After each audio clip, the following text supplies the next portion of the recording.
Pasangan Ganjar Pranowo dan Mahfud MD sama-sama tidak hadir dalam penetapan Prabowo Gibran sebagai pemenang Pilpres 2024 di KPU.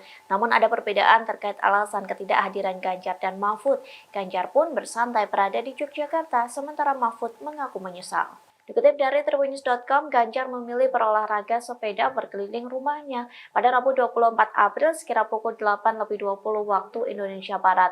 Namun Ganjar justru berseloroh sedang melakukan lari pagi saat ditanya oleh para wartawan. Ganjar mengaku tidak menghadiri penetapan Prabowo Gibran sebagai pemenang Pilpres dengan alasan tidak ada undangan. Ia mengaku baru mendapat undangan dari KPU pada Rabu pagi. Sementara dirinya terlanjut berada di Yogyakarta sehingga tidak bisa hadir. Berbeda dengan Mahfud MD yang mengunggah video khusus ke Instagramnya pada Rabu 24 April. Dalam video itu Mahfud mengaku baru mendapat undangan dari KPU sekira 30 menit sebelum acara dimulai. Lantas mantan Menko Polhukam itu mengaku tidak dapat hadir ke penetapan Prabowo Gibran sebagai pemenang Pilpres 2024. Meski begitu, Mahfud mengaku menyesal tak hadir acara tersebut secara langsung. Pihaknya pun memberikan selamat dan salam hormat kepada Prabowo dan Gibran.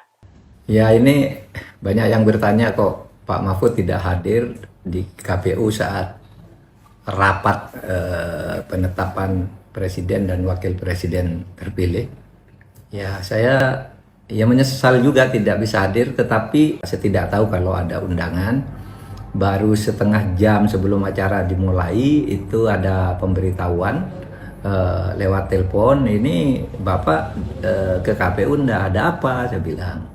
Ya, terus diberitahu acara penetapan. Jadi waktunya tidak ngejar, jadi saya tidak tahu kalau ada undangan.